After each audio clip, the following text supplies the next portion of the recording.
Hello नमस्कार, मी शुभदा शरण्या आणि सर्वज्ञ या माझ्या चॅनलवर एका नवीन वेळेत एका नव्या व्हिडिओमध्ये आपणा सर्वांचं स्वागत करते.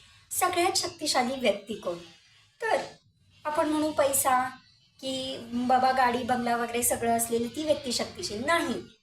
काहीशा आध्यात्मिक प्रवासात असं सुद्धा म्हटलेलं आहे, सगळ्यात शक्तिशाली व्यक्ती ती जी स्वतःची दुःख स्वतः पचवते, स्वतःचा आनंद स्वतः साजरा करते, आनंदाचं कारण स्वतः शोधते.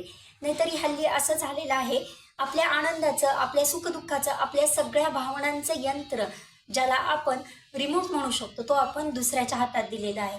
म्हणूनच काहीसं वाचलेलं पण वेचलेलं सगळ्यात शक्तिशाली व्यक्ती तीच जी स्वतःच्या सगळ्या भावनांचा, सुख दुःख आनंद खळखळून हसणं याचा आनंद स्वतः घेते, आनंद स्वतःमध्ये शोधते.